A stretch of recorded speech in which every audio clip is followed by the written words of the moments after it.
Did you miss your deadline to renew your Medicaid coverage?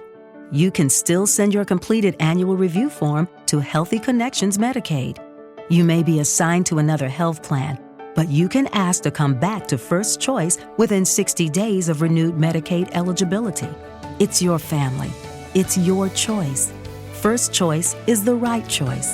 Renew and choose us. Visit selecthealthofsc.com/renew to learn more. It is Ryan here, and I have a question for you. What do you do when you win? Like, are you a fist pumper, a woo-hooer, a hand clapper, a high-fiver? I kind of like the high-five, but if you want to hone in on those winning moves, check out Chumba Casino. At ChumbaCasino.com, choose from hundreds of social casino-style games for your chance to redeem serious cash prizes. There are new game releases weekly, plus free daily bonuses, so don't wait. Start having the most fun ever at ChumbaCasino.com. No purchase necessary. VGW. Void where prohibited by law. See terms and conditions. 18+. Snap, snap. Thinking about joining AIB? What if by changing your bank, you could also change the way you bank? Just watch. At AIB, we don't make technology for you to bank. We make it for you to live, with all your everyday banking needs at your fingertips. Joining AIB takes just a few simple steps. Discover how to become a customer by visiting aib.ie. AIB, we back doing. Allied Irish Banks plc is regulated by the Central Bank of Ireland. Just like that. At Cash and Carry Kitchens, we know every family is different. The Murray's kitchen needs to also function as an office and playroom. The Rashids with 3 kids need a storage solution for the countless cereal boxes. The cuisine-obsessed Duffys want cutting-edge appliances like a boiling water tap.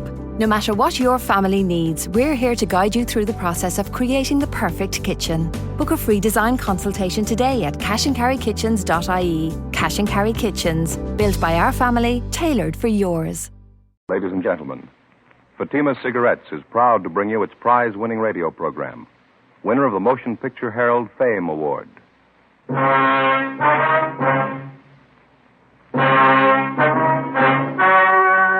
story you are about to hear is true. Only the names have been changed to protect the innocent. Fatima Cigarettes, best of all long cigarettes, brings you Dragnet.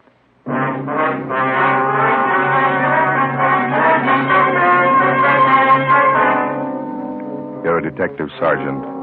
You're assigned to Juvenile Bureau. You receive a complaint about an 8-year-old boy and his sister. A neighbor reports they've been going from door to door begging for food. Supposedly, the children are from well-to-do parents. Your job? Investigate. You'll be amazed when you compare Fatima with other long cigarettes. You'll find they now cost the same. But in Fatima, the difference is quality. You see, Fatima is the quality king-size cigarette because it contains the finest Turkish and domestic tobaccos superbly blended. And Fatima is extra mild, with a much different, much better flavor and aroma than any other long cigarette. So compare Fatima yourself. Fatimas now cost the same as other long cigarettes, but your first puff will tell you... Ah, that's different. Yes, in Fatima, the difference is quality. Ask your dealer for Fatima, the quality king-size cigarette. Best of all long cigarettes. Start enjoying Fatima tomorrow.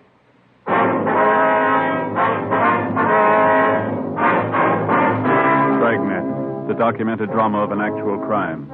For the next 30 minutes, in cooperation with the Los Angeles Police Department, you will travel step by step on the side of the law through an actual case transcribed from official police files. From beginning to end, from crime to punishment, Dragnet is the story of your police force in action. It was Tuesday, April 27th. It was overcast in Los Angeles. We were working the day watch out at Juvenile Bureau. My partner's Ben Romero. The boss is Captain Kinsling. My name's Friday. I was on the way back from communications, and it was 4:38 p.m. when I got to 1335 Georgia Street, second floor, room 14.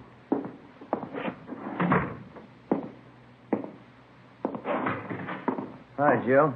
Been waiting long? I was just checking with records. No, I just got here. What's this thing all about? Well, just what I told you on the phone. 7-year-old boy and his sister covering the neighborhood begging food. You ready to go? Yeah, let me put this away first. All right.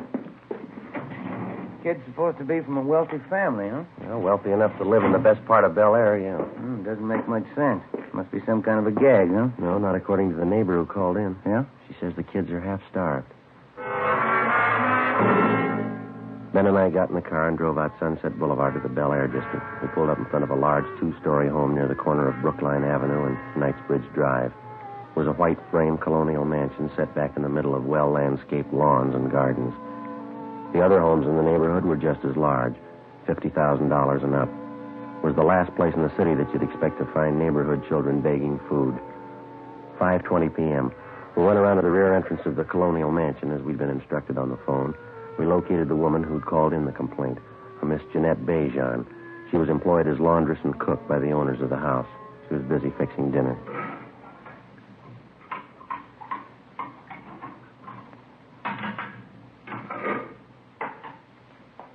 They're from next door, officer. The children. As I explained on the phone, a boy about 7 years, a girl 5 years old, I guess. Which side do they live on, Miss Bejan? The house on the corner? No, the other side. Up here. The brown and white house. Just up the street next door. Mm-hmm. Are the children there now? Do you know that? No, but they were here this afternoon again. Here to the back door asking for something to eat. I do not understand it. Something must be wrong. Well, have they been around often, Miss Bejan? 2 or 3 days, maybe 4 days. At first I thought they were fooling, but they were not. I gave them some cookies, sandwiches. They were very hungry. They ate them like they were starving. The little girl saved her cookies. She took them with her. How about their parents? Are they at home? Excuse me. Passage.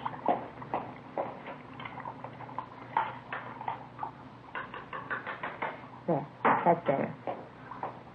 No, I haven't seen the mother the last few days. I understand they are divorced. The mother, she lives there with the children.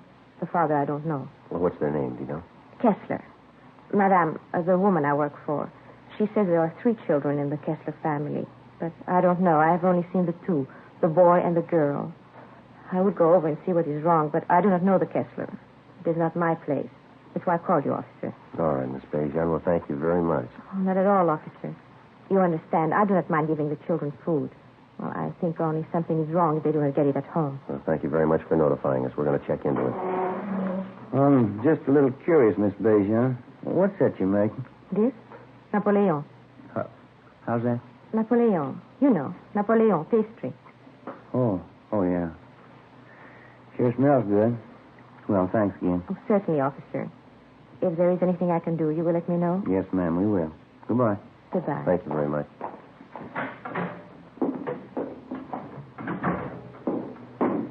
It's a beautiful place. Yeah. Those Swedish women make pretty good cooks, don't they? I don't know. She sounded French to me. Huh? Maybe so. Most good at cooking, anyhow. Yeah, that brown and white house next door, that must be it, huh? Yeah, that name, Kessler, they fairly prominent around town, society? I don't know. There's quite a few of them. Could be. Any way you look at it, it's hard to figure, isn't it? Kids have been at it for 4 days. If it's on the level, they really must be in a bind. The garage door is open back there. No sign of a car. Kids' bicycles, though. Let's try the front door, huh? Mm-hmm.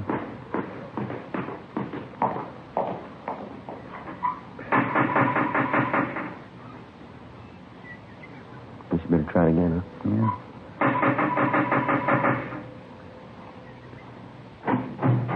Yes, sir? Hello, son. Your name's Kessler, is that right? Yes, I'm Richard. My mother's not home right now. Maybe you can come back tomorrow. Well, we're police officers, Richard. If you're not busy, we'd like to talk to you for a minute. Is that all right? Yes, sir. That'd be all right. Would you come in, please? Thank you. Richard Kessler was a blonde-haired, wiry boy, polite, well-mannered.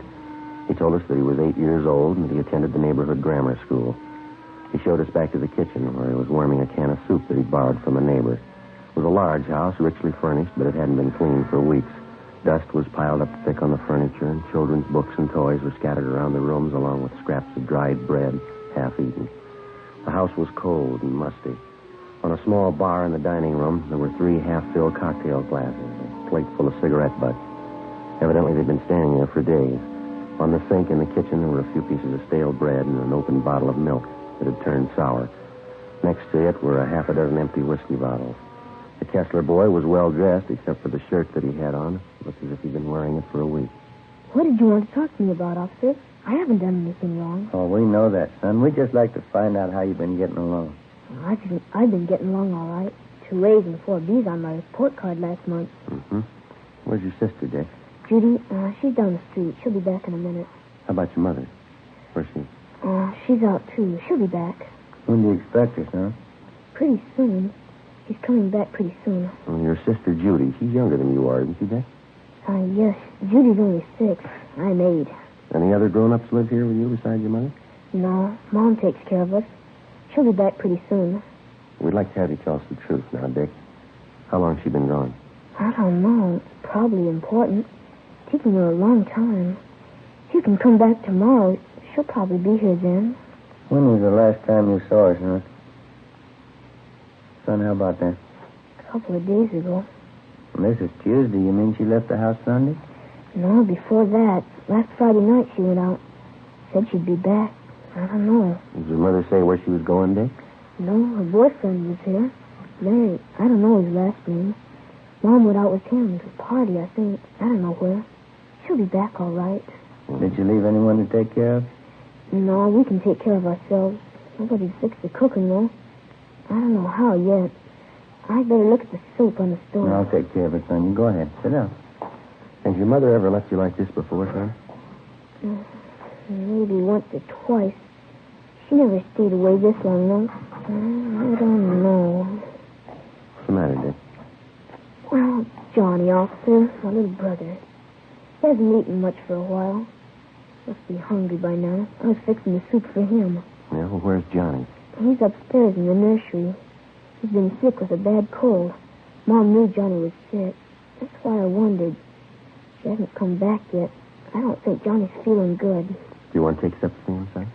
Yeah, all right, if you want. Beth, you want to come on? Yeah. How long has Johnny had this cold, Dick? A couple of days before Friday, before Mom left. Mm-hmm. How old is he? Johnny's just a little kid. He won't be 2 years old until July. I've been wondering about him. He coughed a lot at first. Been giving him milk and cookies. That's what Judy and I had. I don't know. Has the doctor been to see Johnny? Oh, no, I thought of calling him. I didn't know the doctor's name. I was waiting until Mom got home. This is Johnny's room here. Mm-hmm. In the crib, officer. That's my brother Johnny. Mm-hmm. Pretty cold in here. Yeah, let's have a look. Hey, young fella. Hi, Johnny. You hungry now? Yo, look at his eyes. Yeah, I want to get to a phone, doctor, and ambulance. Tell him to hurry. Right. Oh, what's the matter, officer? What about Johnny's eyes? He'll be all right, Dick. Oh, he's been acting awful quiet, though. Hardly moved around at all. Most of the time he's jumping up and down in his crib like anything. Has anyone at all been in here to see him since Friday? Yes, sir. My sister Judy and I. We changed his diapers and give him something to eat. I see. Gee, I sure wish Mom would get home.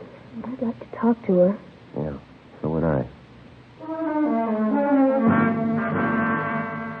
5:48 p.m. We put in a call to the office for a policewoman, then we got in touch with Lieutenant Lee Jones at the crime lab, and he sent out a man to photograph the condition of the Kessler home and the children. The doctor and the ambulance arrived, and little Johnny Kessler was taken to the general hospital in critical condition. The 22-month-old boy was in a coma. Richard Kessler and his sister Judy were taken to Georgia Street Juvenile Bureau and then transferred to Juvenile Hall and placed under protective custody, Section 700 Sub B, Welfare and Institution Code. The two of them were given a bath and something to eat. Judy Kessler was interrogated separately by a policewoman. Ben and I talked to the boy, Richard. After a few minutes, he broke down and admitted that his mother had gone off and left the 3 children alone on at least a half a dozen occasions. He told us his parents were divorced. He rarely saw his father, but his mother had had 2 or 3 boyfriends at the house during the past year. He also told us his mother drank quite a bit. But she's never been gone this long before, Sergeant. Maybe she's out somewhere and has no way to get home. We'll find her all right, son. Don't you worry about it. Well, this boyfriend of your mother's, Dick, his first name was Larry. Is that all you can tell us? Yes, sir. I don't know his last name.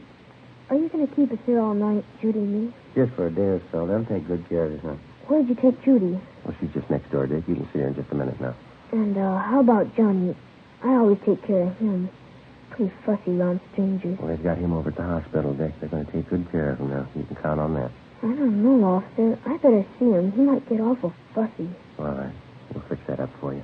Do you have any relatives in Los Angeles, son? Aunts, uncles, anyone like that? No, just my father, but I don't know where he lives. We had a nurse who used to take care of us, Mrs. McIntosh. She was swell. My mom fired her, though. Oh, how'd that happen? Do you know? No, I'm not quite sure. Maybe my mom was drinking. Mrs. McIntosh got mad at her. Had a big fight, and Mom fired her.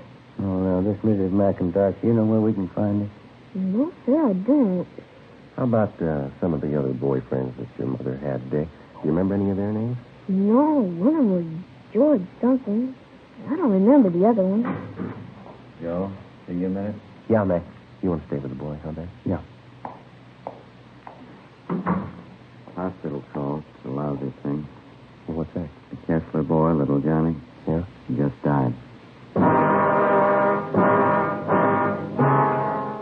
John Albert Kessler, white male American, age 22 months. All the pertinent facts and data would be listed on the crime report. And if and when the case was closed, the report would be filed away. Wouldn't be any different from 1,000 other dead body reports. Same size, same color. Same number up in the left-hand corner. In the course of 10 or 20 years on the job, a police officer sees a lot of them. Most of them he forgets. Few of them he never forgets. The next morning, the body was posted to the county morgue. It was found that the youngster had been suffering from malnutrition, but the cause of death was listed as a basal skull fracture. Homicide detail was notified. The search for the mother, Mrs. Jean Kessler, went on. We talked to her neighbors, all of her friends that we could locate. We checked out an address book that was found in Mrs. Kessler's effects at her home. We got out a broadcast and an APB. No luck. Thursday, April 29th. How about the youngster's brother and sister, Ben? You think it could have happened that way? How do you mean? Well, we were taking care of the little fella. They might have had an accident with him. They're afraid to own up to it. I don't think so, Joe. No, that's not very likely, Mac. We talked to them quite a bit last night. A couple of pretty honest kids. Pretty sure that they wouldn't lie about something like that. Where does that leave it, the mother? Good possibility. We know Mrs. Kessler drinks quite a bit. She could have lost patience with a little boy. More chance of an accident there. I get it. Juvenile, Friday. Yeah, Bert. Where's that? Uh-huh. Right, thanks. Yeah? Woman answering Miss Kessler's description checked into the hotel down on South Hope last night. Still registered? Well, she checked out early this morning. They found a woman's sport coat in the room. What about it? Blood stains on it.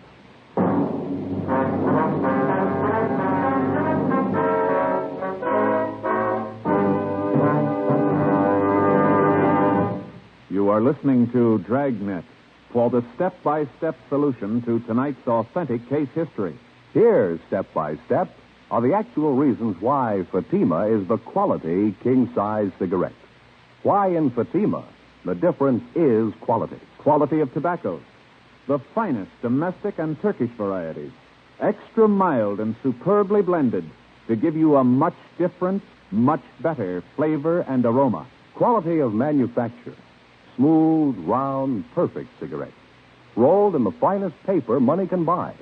Manufactured in the newest and most modern of all cigarette factories. Quality even to the appearance of the bright, clean, golden yellow package. Carefully wrapped and sealed to bring you Fatima's rich, fresh, extra mild flavor. Compare Fatima yourself. Fatimas now cost the same as other long cigarettes, but your first puff will tell you... Ah, that's different. Yes, in Fatima, the difference is quality. Start enjoying Fatima quality yourself. Insist on Fatima, the quality king-size cigarette.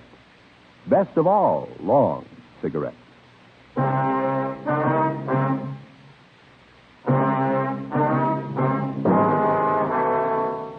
Friday, April 30th. We were still without a lead as to the whereabouts of the missing mother, Mrs. Jean Kessler. The blood-stained coat, which had been found in the South Hope Street Hotel, was shown to Mrs. Kessler's friends and to her children, Richard and Judy. They identified it as belonging to the missing woman. Routine investigation of the hotel room failed to uncover any further leads. We got out a supplementary APB, and then we started rechecking with the Kessler woman's friends and acquaintances. Nothing. We rechecked a dozen taverns and cocktail lounges that she'd been known to frequent. No sign of her, no sign of her boyfriend. In rechecking her personal effects, we found a canceled check payable to their former nurse, Mrs. McIntosh. The endorsement carried her address. We checked it out. She'd moved.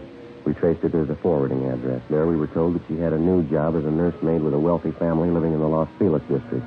We called there and talked to Mrs. McIntosh, and she told us that She was just leaving the house with the 3 children for an outing at the park and the zoo. We made arrangements to meet with her out there, 1:30 p.m. Ben and I located her at the head of the path leading through the main part of the Griffith Park Zoo. I read about it in the paper, Sergeant, about Johnny. I didn't know you wanted to talk to me. I would have called in if I did. We're still trying to locate the mother, Mrs. McIntosh. Can you help us out there at all? No, I don't know. Have you asked at those places she used to go to all the time, where she used to drink? Yes, ma'am, we have. They couldn't help us. Did you know any of Miss Kessler's boyfriends, the ones that had come to the house? Yes, I knew all of them. Donald, don't you wander off now. Same for you, Patsy. You stay close. The boy, Richard, he was telling us about one of the boyfriends, ma'am. A fellow named Larry.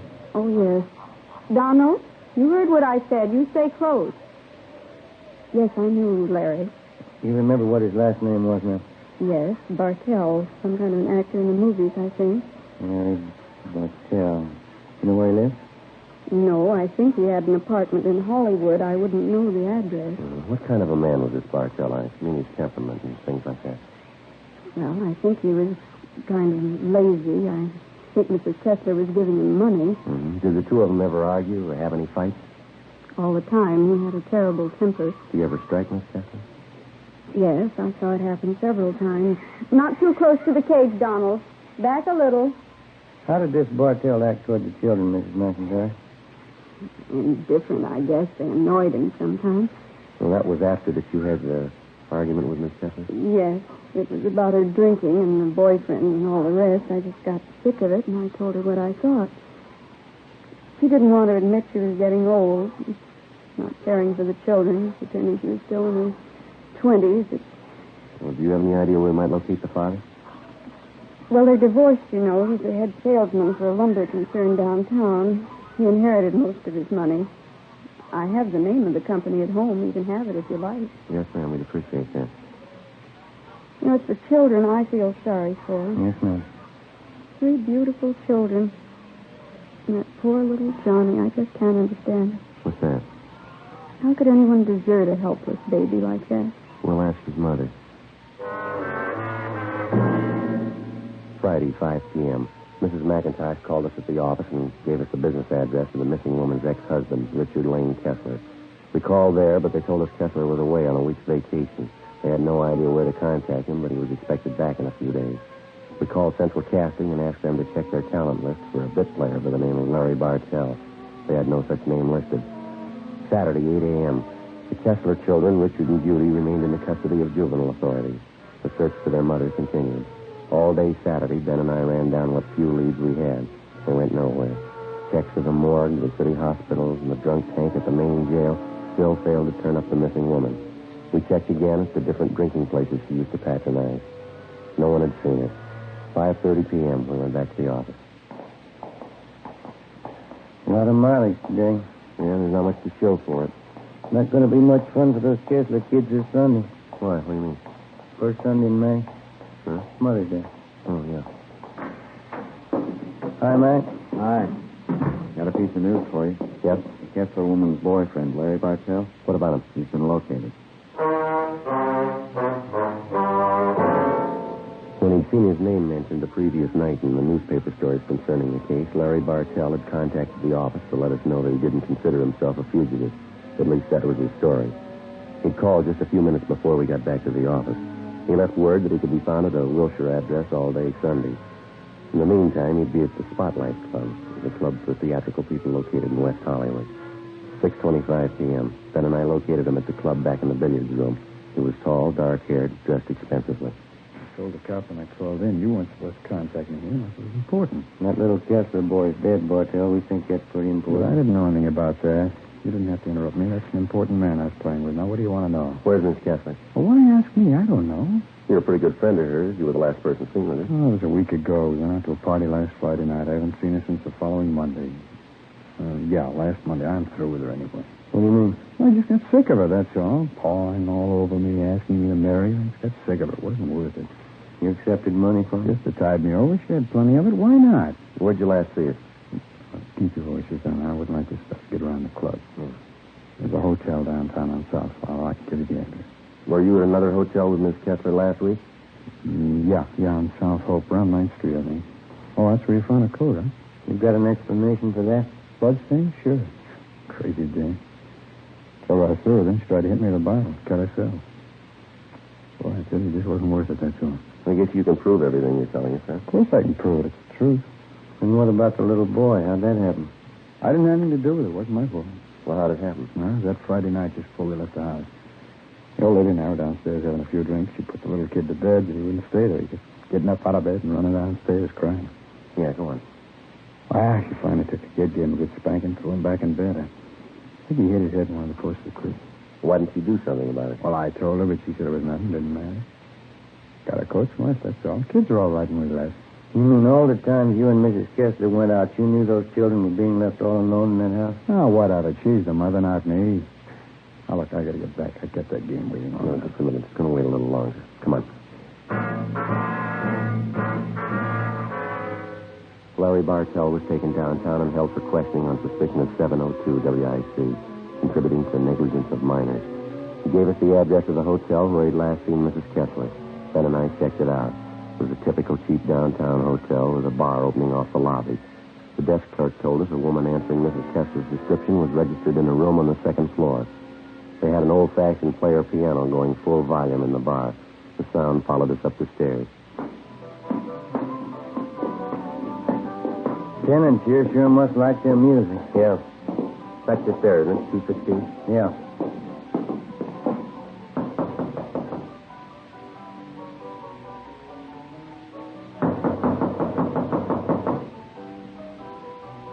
You better try it. Yeah. Let's have a look. Who's there? Who is it? You, Mrs. Jean Kessler? What is it? Who are you? Police officers would like to talk to you. I haven't done anything. What do you want with me? I want to talk to you about your children, Mrs. Kessler. But I didn't do anything. Johnny was sick, that's all. I didn't do anything. That's not what Bartell said. Larry, have you seen him? Is he coming back to me? You better get up, lady. Get your coat. I gotta have Larry back. He's everything to me. I love him. Is he coming back? You've been gone over a week. Aren't you a little worried about your children? They're all right. I'm too young to spend my life on children. I need Larry. Where is he? See if you can find a coat, will you, Ben? Yeah, all right.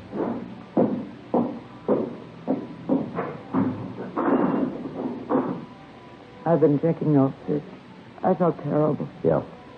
I need Larry so bad. He's young like me. I love him. I gave him all my love. Gave him every bit of it. Yeah, you gave him too much. What? You didn't have any left for your kids. The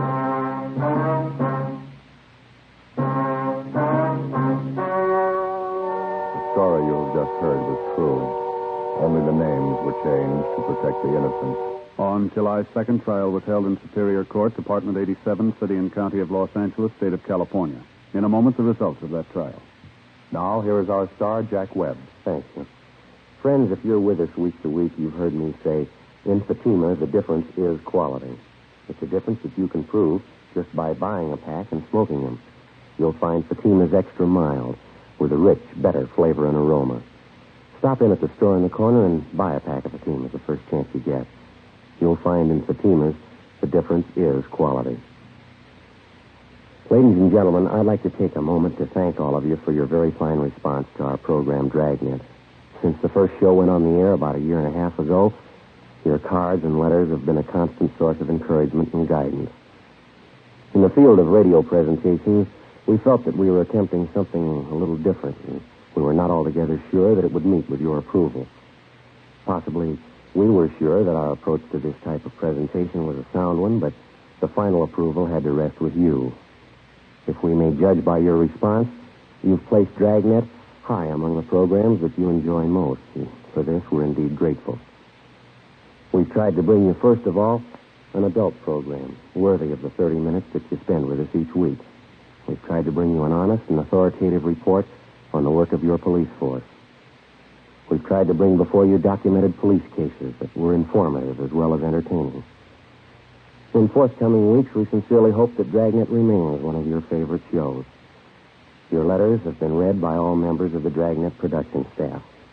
So if you like to listen to Dragnet, it's because you, our listeners, have helped to guide us in presenting the kind of entertainment that you want. And for this, our thanks.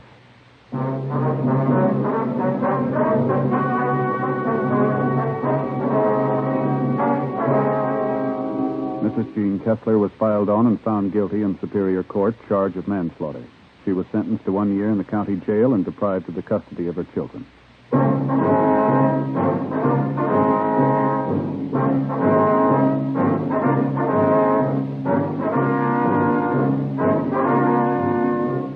You have just heard Dragnet, a series of authentic cases from official files. Technical advice comes from the Office of Chief of Police W.H. Parker, Los Angeles Police Department.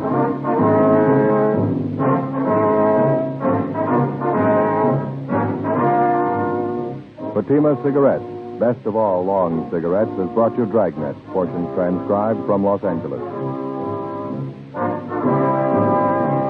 Now stay tuned for Counter Spy. Then it's Screen Directors Playhouse on